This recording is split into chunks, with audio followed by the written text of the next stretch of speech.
छत्तीसगढ़ में इन दिनों पंचायत चुनाव चल रहा है और जिले में 2 दौर का चुनाव हो चुका है। तीसरे दौर में कोटा और तखतपुर ब्लॉक में चुनाव होना है। जनप्रतिनिधि जो प्रत्याशी हैं वो इसी तरह से चुनाव में वोट मांगने पहुंच रहे हैं। नमस्कार, मैं वीरेंद्र गहवई हूं और आप देख रहे हैं का हाल है। का हाल है में जानने निकले हैं कि पंचायत चुनाव में किस तरह से लोग अपनी समस्या जो प्रत्याशी हैं उनके सामने रख रहे हैं और किस तरह के मुद्दे हैं जिनको लेकर के चुनाव लड़ा जा रहा है। क्या मुद्दा है जो इन दिनों गूंज रहा है चुनाव में? यहाँ पे सबसे बड़ा मुद्दा ये रहता है कि विकास का मुद्दा रहता है। जैसे कि हमारे यहाँ ग्रामीण अंचल में जनप्रतिनिधि आते तो हैं, लेकिन जनप्रतिनिधि उस पर ध्यान नहीं देते हैं। जैसे कि हमारे ग्रामीण अंचल में सबसे समस्या है शिक्षा पे संबंधित है। यहाँ पे प्रत्येक मेरे द्वारा एक घोषणा पत्र में भी कहा गया है कि प्रत्येक अगर मैं विजय होता हूँ आशीर्वाद से, जनता के आशीर्वाद से, तो ग्रामीण अंचल में जितने भी हमारा पंचायत है उसमें एक लाइब्रेरी की व्यवस्था की जाएगी। लाइब्रेरी से कि ये होगा कि विद्यार्थी जो पढ़ने लिखने वाले हैं वो आकर के सुविधाजनक अपने हिसाब से बुक के माध्यम से पढ़ लिख करके आगे नौकरी के लिए अपना तैयारी कर सकते हैं। और सीसी रोड है, पानी की समस्या है, मैदान का समतलीकरण है, आपका आवास का समस्या है, मिनी स्टेडियम का समस्या है, आवास का है, हॉस्पिटल सबसे बड़ा मुद्दा है जो प्रायः हमारे लिए स्वास्थ्य के लिए बहुत ही महत्वपूर्ण होता है। पर ऐसे बहुत जो मूलभूत जो सुविधाएं हैं पर उस पर जनप्रतिनिधि कोई ध्यान नहीं देते हैं। तो इन्हीं समस्याओं के लिए मैं अपनी एक विचार की लड़ाई के लिए यहाँ पे आया हूँ। आप कह रहे हैं कि कई समस्या अभी भी इन इलाकों में है। सरकार कहती है कि जो विकास है इस क्षेत्र में तेजी से हो रहा है, सड़कों का जाल बिछ रहा है, स्वास्थ्य सुविधाएं उपलब्ध कराई जा रही हैं, शिक्षा के लिए स्कूल बनाया जा रहा है। क्या अभी नाकाफी है ये जो सरकार के जो प्रयास हैं? नहीं, शासन के द्वारा तो बहुत ही प्रयास किया जाता है, लेकिन जनप्रतिनिधि की कहीं ना कहीं एक कमजोरी कहा जाए कि उनको अपने पद की जो दायित्व है उनके बारे में ही जानकारी के अभाव होने के कारण वो शासन की योजनाओं को जनता तक नहीं पहुंचा पाती है। और इन्हीं सभी योजनाओं को मेरा कर्तव्य है कि मैं शासन की प्रत्येक योजनाओं को जनता तक के मैं पहुँचाऊँ। इसी उद्देश्य से इसीलिए आया हूँ मैं। अभी आप जब इस इलाके में घूम रहे होंगे, किस तरह की समस्या दिखाई दे रही है और उनको दूर करने के लिए किस तरह से मांग उठाई जा रही है लोगों? यहाँ पे सबसे बड़ा समस्या पानी की समस्या है और एक हमारे यहाँ इस क्षेत्र में या और हमारे राज्य में भी सबसे महिलाओं की जनसंख्या बहुत ज़्यादा है। और आज विडंबना है, हमारे लिए बड़ा दुख की बात है कि किसी भी प्रकार का महिलाओं की बैठने के लिए, जैसे कि महिला समूह जो बैठक होती है तो महिला समूह की बैठक के लिए किसी भी प्रकार का कोई भवन का निर्माण नहीं कराया जाता है। लेकिन यहाँ पे अगर महिलाओं के लिए महिला भवन का निर्माण करा दिया जाए तो महिलाएं अपनी बैठक वगैरह का जो आयोजन करते हैं तो सुव्यवस्थित तरीके से कर सकते हैं। विद्यार्थियों के लिए यहाँ पे सबसे बड़ा समस्या है कि लाइब्रेरी की व्यवस्था नहीं है, तो उसके लिए लाइब्रेरी के लिए मांग किया गया है तो कि लाइब्रेरी अगर हो जाता है तो यहाँ पे लाइब्रेरी के माध्यम से पढ़ाई लिखाई कर सके। मिनी स्टेडियम की मांग की गई है और यहाँ पे स्वास्थ्य से संबंधित हॉस्पिटल की भी मांग की गई है। तो यहाँ पे बहुत ही ज़्यादा अभी मूल सुविधाएं से वंचित होना पड़ रहा है। बिल्कुल, कई सुविधाएं नहीं है जिसकी वजह से ग्रामीण परेशान रहते हैं। आप युवाओं को किस तरह की सुविधाएं चाहिए और क्यों वो सुविधाएं जुटाई नहीं जाती जो जनप्रतिनिधि होते हैं उनके द्वारा? किस तरह की समस्या आपके इलाके में? हमारे इलाके में समस्या बहुत है। जो प्रतिनिधि रहते हैं वो लोग सरकार की योजना का लाभ नहीं दिला पाते। अच्छा, क्यों नहीं दिला पाते? जब वो आते हैं चुनाव में तो बड़े बड़े दावे करते हैं, बड़े बड़े वादे करते हैं कि हम चुन लिए जाएंगे तो बड़ा बड़ा काम हो जाएगा। अभी तक नहीं हुआ ऐसा? अभी तक नहीं हुआ क्योंकि उनको अपने कर्तव्य मालूम ही नहीं है ना। तो आप लोग क्या चाहते हैं, क्या काम होना चाहिए इधर? इधर ग्राउंड का समस्या है, पानी का है, बिजली का है और स्वास्थ्य का सबसे ज़्यादा है। तो ग्राउंड तो जो गांव में बहुत बड़ा बड़ा एरिया जो है वो खाली रहता है, बेजा कब्जा हो रखा है क्या? कई जगह हो रखा है। क्या समस्या है दादाजी गांव में? अभी इन दिनों जो पंचायत चुनाव चल रहा है, आप अपना जनप्रतिनिधि चुनने वाले हैं, किन बातों को ध्यान में रखेंगे, किन समस्याओं को सामने रख रहे हैं जो जनप्रतिनिधि आ रहे हैं? हमारे गांव में पानी भी नहीं मिल रहा है, लाइट भी नहीं मिल रहा है, रोड भी नहीं बन रहा है, बेजा कब्जा भी हो रहा है। लाइट की समस्या क्यों है? ये तो छत्तीसगढ़ सरप्लस स्टेट है। एक गली में लाइट नहीं है, अच्छा। एक बात, गली में रोड नहीं है, तो ये सब बनवाना चाहिए सर। मैं तो आप जैसे नहीं जान पाऊंगा, लेकिन मेरा सुझाव यही है कि गांव में गली में पूरा रोड बनना चाहिए, लाइट बनना चाहिए। बेजा कब्जा है, उसको बेजा कब्जा ना करो आप। बेजा कब्जा मुक्त कराना तो जो स्थानीय जनप्रतिनिधि है उसी का काम है। बेसिकली गांव के लोगों को भी एकजुट होना चाहिए कि बेजा कब्जा ना हो, क्योंकि जब चारागाह रहेगा नहीं तो फिर आपके पशु जाएंगे कहाँ? हाँ, ये ठीक बोले आप। तो ऐसे करना चाहिए। क्या समस्या है दादाजी? पानी का इसको ठेका दे दिया है पानी बिछाने के लिए। पुराने पानी जोड़ दिया गया है, पानी बने दिखाने के लिए जो दिख रहा है वो देखने, हाँ, टंकी देखने के लिए है। उसमें आज तक पानी नहीं गया है। और पानी जो हमारे पुराना जो नल है उसी डायरेक्ट करके पानी चल रहा है। अच्छा, तो गाँव में। ये कहा जाता है कि जल जीवन मिशन के तहत घर घर में हम पानी पहुंचा रहे हैं और शुद्ध पेयजल पहुंचा रहे हैं। उसी के तहत ये टंकी बनी होगी। अब तक ये शुरू नहीं हुआ? बना है परंतु उसमें पानी नहीं जा रहा है। अच्छा, पानी ही नहीं जा रहा है। क्या कहते हैं अधिकारी और नेता, क्यों नहीं जा रहे? क्या कहते हैं तो हम क्या जानेंगे भाई। बना दे, खड़ा कर दे, शोभा देख लिए। अच्छा, और क्या समस्या है इसके अलावा? ये जो रोड बना है उसमें उसको सीसी रोड करना है। वो गांव के जो रोड किनारे किनारे नाली, ये देखिए नाली बना है ये, और नाली की क्या हाथ दुर्दशा है। न साफ सफाई कुछ नहीं हुआ है, न कुछ में है ये है। हाँ, तो और जो इसको बनाने के बाद इसको जैसे ये जीर्ण शीर्ण अवस्था में हो गया, टूटते जा रहा है ये नाली, तो इसको ध्यान नहीं देते क्या? एक बार बना दिया फिर उसके बाद नहीं, कहाँ ध्यान दे रहे? ध्यान देता तो ऐसा वैसे रहता ये। ध्यान देता तो वो वैसे थोड़ी रहता, तो साफ सुथरा दिखता, आपके सामने में भी दिखता वो। तो आप जब कहते हैं अपने जनप्रतिनिधि से कि इसको ठीक कराइए तो क्या कहते हैं? तो बोलते हैं कि ठीक है बनाएंगे। बन रहा है ये, 5 साल गुजर गया। वो रोड जो पीछे से रोड गया है उसमें नाली है, उसमें सड़क नीम चौराहे के पास हम आया है, वहाँ तक उसको सीसी रोड करना है, वो भी नहीं हुआ है। अच्छा, जो निर्माण कार्य किए जाते हैं उसको इसी तरह जीर्ण शीर्ण छोड़ दिया जाता है और उसके बाद ये कहा जाता है कि फिर से निर्माण करा दिया जाएगा। जो अधूरा निर्माण कार्य होता है उसको पूरा क्यों नहीं कराते? और जब आप लोग समस्या गिनाते हैं कि इस गांव में बड़ी बड़ी समस्याएं हैं, क्यों जनप्रतिनिधि ध्यान नहीं देते? और क्या समस्या है अब तक गांव में? गांव में वही है, नाली है, पानी का है, लाइट का है, और जे प्रस्ताव तो देते हैं, प्रस्ताव ग्राम सभा बैठक में प्रस्ताव लेते हैं, उनके बाद ध्यान ही नहीं देता कोई काम का। अच्छा, जो काम होना चाहिए वो होता नहीं है। और जो जैसे बता रहे कि बिजली चूंकि नहीं रहती है, बिजली भी आती जाती है? हाँ, बिजली आती जाती रहती है। अब गाँव सब एरिया है, कभी गया बनाया तो दिन भर गोल है। अच्छा, दिन भर लाइट नहीं रहती है? कभी कभी दिन भर नहीं रहते हैं। ऐसे में जो खेती होती है उसको कैसे करते हैं आप? क्योंकि अब तो खेती वाले लोग तो धरना भी देते हैं जाकर सकरी में।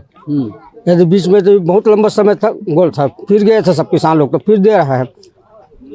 ऐसी करके है समस्या। जो खास करके किसानी वाला इलाका है और ऐसे में सरप्लस जो स्टेट है वहाँ पर लाइट चली जाती है और इस वजह से किसानी जो करते हैं उनको दिक्कत होती है। बच्चे जो पढ़ते हैं उनको पढ़ने में समस्या होती है। किस तरह की समस्या है यहाँ पर गांव में? सर, हम तो किसान हैं और सिर्फ खेती पर ही निर्भर हैं, लेकिन हमारे खेती के मामले में तो इतना अभी लाइट कटौती दिया जा रहा है कि शाम 5 से 11 बजे रात तक के तो पूरी काट दी जाती है। अब इससे किसान कहाँ धान ले पाएंगे? हमारे पास दूसरा कोई साधन नहीं है जिससे हम कोई व्यवस्था कर पाए, है कि नहीं? गांव में सरकार के पास तो ऐसा कोई टीम भी नहीं है कि यहाँ आकर के, जैसे योजना भेज दिया, सरकार के पास बहुत योजना है जी, पर उस योजना को गांव तक, घर तक, आम जनता तक पहुंचाने की ठेका नहीं है। उसका क्रियान्वयन सही ढंग से नहीं हो। यहाँ कोई ऐसी टीम नहीं आती कि क्या वास्तविक में गरीब को आवास मिला कि नहीं मिला, क्या कि अमीर लोग खा गए, या वो जनप्रतिनिधि अपने अपने लोगों को दे दिया। बात तो यहाँ है सर कि उसके लिए विशेष टीम होना चाहिए जो अगर के देखे कि गांव में आवास वास्तविक में गरीब को मिला है कि नहीं मिला है। यहाँ तो ऐसे भी गरीब हैं जो कि आज तक के झोपड़ी नहीं बनी है, वो भी आश्रय लगाया है कि मेरा कब झोपड़ी बनेगा। यहाँ सरकार ने तो आवास 100% कर दिया, पर उस जनता तक के तो आवास पहुंचा नहीं अभी तक। तो आपके जो जनप्रतिनिधि हैं उनका काम है यही वो काम तो अपने आदमी को गिन के देंगे ना, बाकी गरीब को मिले ना मिले, कोई गरीब है यहाँ उसको मिले कि ना मिले, पर अमीर को जरूर मिलेगा। तो ये हम देख रहे हैं कि गांव में पशु जो है वो घूम रहा है, इससे वो परेशानी हमारा वो तो अलग घूम ही रहे हैं, पूरा रोड जाम है सर। उसकी भी कोई व्यवस्था नहीं है। वहाँ गौठान बना तो दिया है, लेकिन एक भी जानवर नहीं है, गौठान पड़ी है वैसे खाली है। अच्छा, तो ये सब चीजों को ऐसी रहने से किस तरह की दिक्कतें होती है आप लोग को? पूरी दिक्कत है सर। गांव में किसानी की तो इतनी बड़ी दिक्कत है कि उसको तो किसान सब हल हो नहीं पाएगा, ऐसे लग रहा है। लाइट की रात दिन कटौती इतनी ज्यादा है कि अब पानी भी जमीन से सूखना, धान सूखना शुरू हो गया है। बिल्कुल, जो खेती किसानी करते हैं उनको इस समय दूसरा जो फसल होता है धान का, उसको लेने के लिए बिजली की जरूरत होती है। चूँकि यहाँ पे आम जनता परेशान तो होते हैं, पर जनप्रतिनिधि जीतने के बाद वापस यहाँ पे हाल चाल या कुछ समस्याओं का समाधान करने के लिए आते नहीं है। इन्हीं समस्याओं के कारण जब शासन प्रशासन तक की समस्या जब पहुँच नहीं पाती है, जिसके वजह से सब समस्याएं उत्पन्न होती है। देखिए, जो स्थानीय चुनाव चल रहा है, पंचायत चुनाव चल रहा है, उसका प्रचार का दौर चल रहा है और ये अंतिम दौर है और 3 चरणों का भी अंतिम चरण है। ऐसे में जो तखतपुर क्षेत्र में लगातार जनसंपर्क हो रहा है, किस तरह का उद्देश्य है, किस तरह से आप लोग जनसंपर्क कर रहे हैं और क्या क्या समस्या है इस क्षेत्र की? मुख्य समस्या, मूलभूत समस्या है यहाँ पानी, बिजली, सड़क की समस्या आज भी है। उसी समस्या को हम दूर करने के लिए आज क्षेत्र में प्रतिनिधित्व का अवसर मांगने के लिए आम मतदाताओं के पास आए हुए हैं। किस तरह की समस्या लोग बता रहे हैं और गांव में जो इलाका है, जनपद का आपका इलाका है, वहां पर किस उद्देश्य को लेकर के आप चुनाव लड़ रहे हैं? मुख्य रूप से मूलभूत समस्या ही है भैया।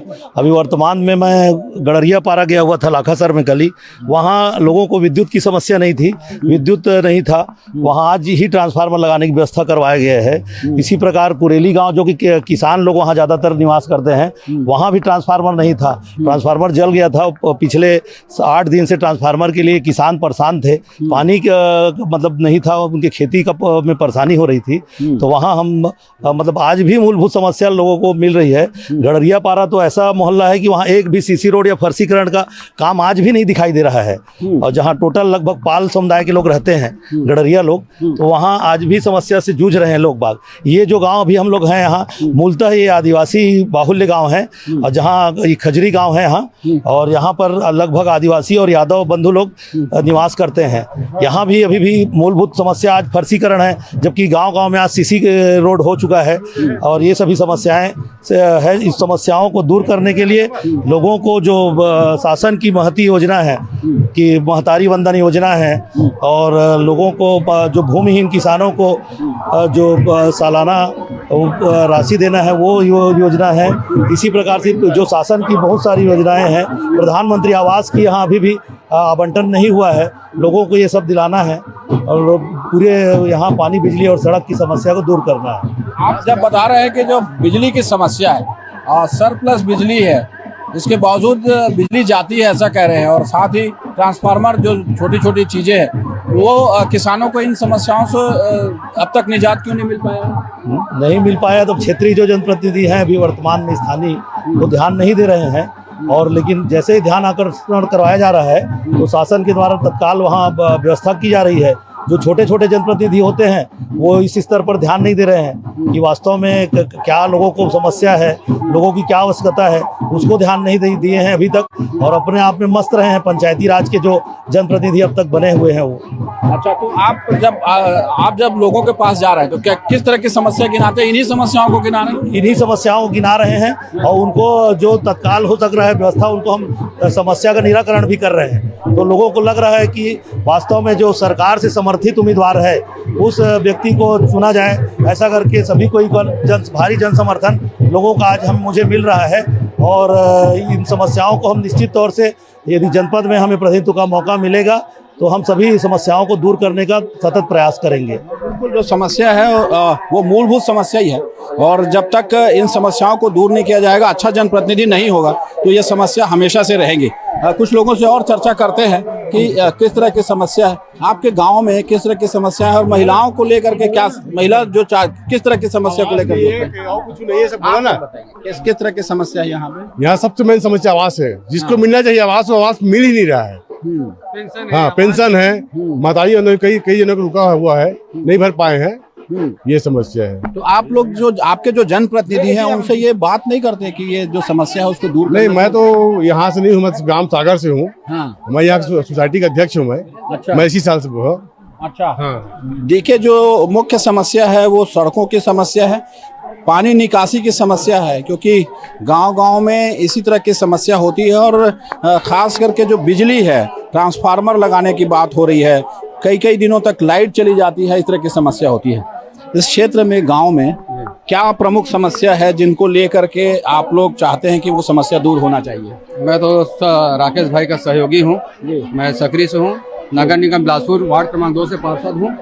मगर यहाँ पर क्या समस्या देखिए? यहाँ मेन पानी और नाली का समस्या है। जितना हम लोग घूम रहे हैं कुरेली सागर और अभी खजूरी में आए हैं, पानी और नाली का समस्या है, जिसको राकेश भाई और भी जनपद अध्यक्ष जनपद का चुनाव लड़ चुका है, उसके सहयोगी हम लोग काम कर चुके हैं। वो अपने काम में अटल रहता है। यहाँ भी उस व्यवस्था को लेकर जरूर आएंगे और यहाँ जनता की समस्या को जरूर सुनेंगे। ऐसे हमारे राकेश भाई से हम लोग अस्वस्थ हैं। आप लोग बताइए, जब क्षेत्र में घूम रहे हैं, जा रहे हैं, गांव में किस तरह की समस्या दिखाई देती है?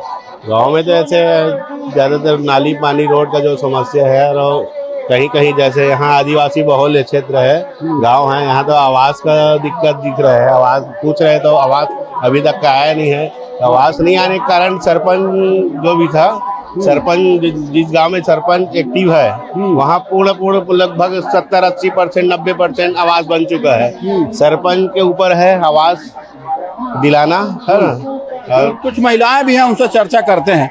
महिलाओं को किस तरह की समस्या है? पंचायती राज है और जनता अपना जनप्रतिनिधि चुनने वाला है। फिर से 5 साल में ये मौका आता है। अभी जनप्रतिनिधि आपके पास आ रहे हैं, किन समस्याओं को गिना रहे हैं और किस तरह की समस्या आपके इलाके में?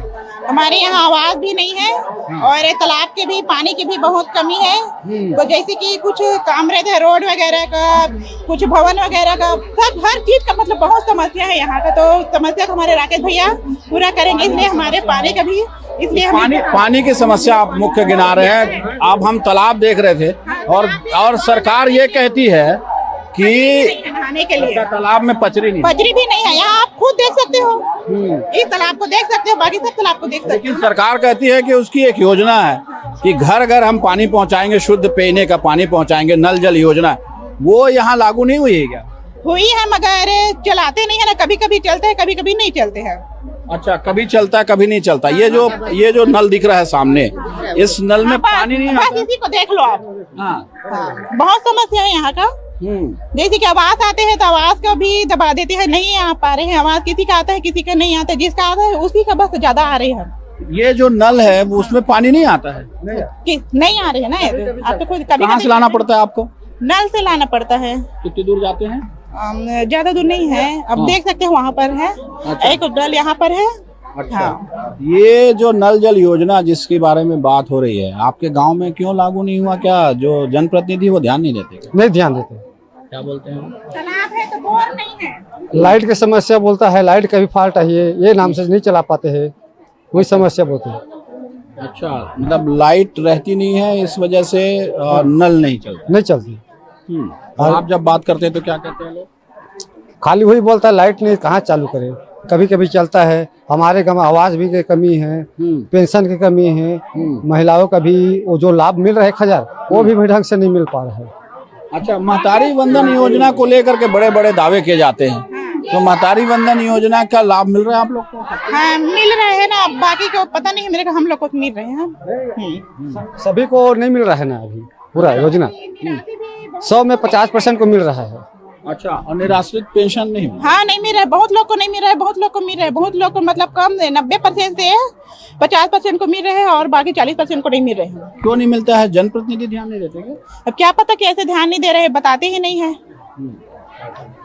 देखिए, जो जनप्रतिनिधि है वो समस्याओं को दूर नहीं करता है, इस वजह से ये समस्या होती है। और आप देखिए बच्चे कितने उत्साहित हैं कि चुनाव में शोर करके, इसी तरह से चुनाव प्रचार का दौर चल रहा है और लगातार जब गांव में एक रैली निकलती है तो लोग इसी तरह भीड़ लगाकर सब बातचीत करते रहते हैं और अपनी समस्याओं को गिनाते हैं।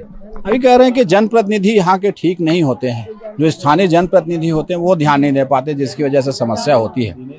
क्या स्थानीय जनप्रतिनिधि ध्यान नहीं देते इस बारे में? जो छोटी छोटी समस्या है, सड़क है, बिजली पानी है, लाइट की समस्या है, उस पर ध्यान देना चाहिए। जागरूकता नहीं दिखाए हैं इस क्षेत्र के जो अभी तक पंचायती राज के जनप्रतिनिधि बने हैं, वो वास्तव में ध्यान नहीं दिए। यहाँ के सरपंच, जनपद सदस्य लोग कोई भी प्रकार से ध्यान नहीं दिए।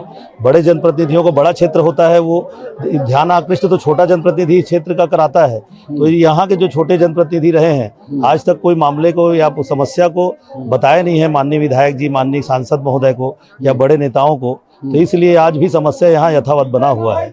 और जो सरकार के जो अधिकारी हैं, जो नुमाइंदे हैं, वो भी इन समस्याओं पे ध्यान नहीं दे पाते। नहीं दे पाए हैं, बताइए ना। जबकि ये आदिवासी मूलतः बाहुल्य, आदिवासी बाहुल्य ग्राम है, उसके बाद भी आज तक ध्यान नहीं दिए हैं। लेकिन वर्तमान विधायक जो है माननीय धर्मजीत सिंह जी, वो इस सत्र इसी गांव में अपना जन्मदिन मनाए हैं और इस गांव को वो लोग गोद ले लिए हैं। अब यहाँ का समस्या निश्चित तौर से निजात मिलेगा। अभी वर्तमान में अभी विकास हो नहीं पाया है, लेकिन 15 लाख का यहाँ सामुदायिक भवन सीसी रोड का स्वीकृति उनके द्वारा कराया जा चुका है। आचार संहिता कारण अभी नहीं कार्य रूप में परिणित नहीं हुआ है। जरूर जी बिल्कुल, ये कहना है कि जो स्थानीय जनप्रतिनिधि है, उन्होंने काम पर ध्यान नहीं दिया और इसी वजह से इस गांव का विकास नहीं हुआ, इस इलाके का विकास नहीं हुआ। अब लोग ये चाहते हैं कि एक ऐसा जनप्रतिनिधि चुने जो उनके गांव का समुचित विकास करे, रोड, नाली, पानी की समस्या को दूर कर सके। कैमरामैन विकल्प तलवार के साथ वीरेंद्र गहवई, न्यूज़ 24, बिलासपुर।